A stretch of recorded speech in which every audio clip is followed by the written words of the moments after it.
एक गांव में टीलू नाम का धोबी रहता था, जो रोज तालाब पर कपड़े धोता और उसी से अपना गुजारा करता था।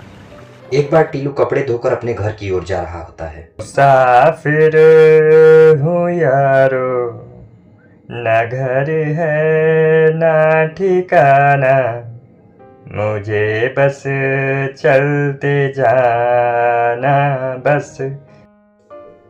तभी रास्ते में उसे एक बूढ़ी औरत मिल जाती है। बेटा, कुछ मदद कर दे, कई दिनों से कुछ नहीं खाया, बहुत भूख लगी है। अरे दादी अम्मा, अभी तो मैं तालाब से कपड़े धोकर निकला हूँ। फिलहाल मेरे पास इस कपड़े की पोटली के अलावा कुछ नहीं है। अगर तुम चाहो तो मेरे साथ मेरे घर चल सकती हो और वहाँ कुछ खा लेना। दादी बहुत भूखी थी, इसलिए वह टीलू के साथ उसके घर चली जाती है। अरे चिंटू की अम्मा, सुनती हो? क्यों गला फाड़ के चिल्ला रहे हो? कौन मर गया? अरे शुभ शुभ बोलो भाग्यवान, सुबह सुबह क्यों मरने मारने की बात कर रही हो? और देखो कुछ खाने को हो तो ले आओ, ये बूढ़ी अम्मा बहुत भूखी है।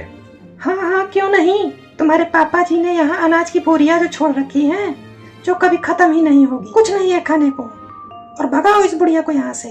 टीलू को अपनी पत्नी की बात सुनकर बहुत दुख होता है। तो रुक अम्मा, अभी मैं रसोई में जाकर देखता हूँ और कुछ लेकर आता हूँ। टीलू रसोई में जाता है और एक थैले में चावल लाकर दादी को देता है। ये ले दादी अम्मा, इसमें कुछ चावल है, खा लेना। बहुत बहुत धन्यवाद बेटा, अब मैं चलती हूँ। लेकिन जाने से पहले दादी अपनी चोटी से कुछ बाल निकालकर टीलू को देती है। बेटा, मेरे पास तुझे देने के लिए कोई कीमती उपहार तो नहीं है, पर एक छोटी सी भेंट रख ले। ये कहकर दादी वहां से चली जाती है और टीलू यह सोचने लगता है कि आखिर दादी ने उसे चोटी के बाल क्यों दिए, ये कैसा उपहार है। एक दिन टीलू का बेटा चिंटू बीमार पड़ जाता है और उसकी तबीयत इतनी खराब होती है कि वह अपनी आंखें तक नहीं खोलता। अजी देखो ना, टीलू की तबीयत तो बिगड़ती ही चली जा रही है, बुखार उतरने का नाम ही नहीं ले रहा। हे भगवान, ये कैसी परीक्षा ले रहा है मेरी। इस गरीबी की हालत में डॉक्टर की फीस और दवाइयों के लिए पैसा कहाँ से लाऊं? कुछ मदद कर मेरी। तभी वहां रखे बुढ़िया दादी के दिए हुए बाल चमकने लगते हैं और अचानक टीलू के हाथों में पैसे आ जाते हैं। अरे ये चमत्कार कैसे हो गया? मेरे हाथों में इतने पैसे कहाँ से आ गए? तभी उसकी नजर बूढ़ी अम्मा के दिए गए बालों पर जाती है। अरे ये बूढ़ी अम्मा के बाल इतने चमक क्यों रहे हैं? हो ना हो, मुझे तो ऐसा लगता है कि ये इसी चोटी का चमत्कार है। अरे कौन सी दुनिया में रह रहे हो तुम? चमत्कार वमत्कार कुछ नहीं होता, और अगर ऐसी बात है तो हमारे बेटे को ठीक कर दे।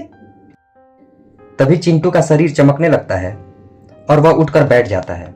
अरे मम्मी पापा, आप दोनों यहाँ क्या कर रहे हो? चिंटू, अरे मेरा बेटा उठ गया, ये तो सच में चमत्कार है। ए जी, मुझसे बहुत बड़ी गलती हो गई, मैंने उस दादी अम्मा को बहुत बुरा भला कहा, मुझे माफ कर दीजिए। अरे मुझसे क्या माफी मांग रही है?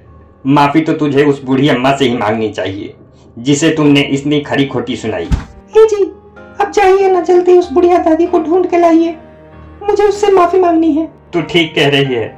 अच्छा ठीक है, मैं जाता हूँ और देखता हूँ कि दादी अम्मा कहाँ मिलती है। मैं उसे ढूंढ कर ले आता हूँ। टीलू भागता हुआ नदी की ओर जाता है और दादी अम्मा को आवाज लगाता है।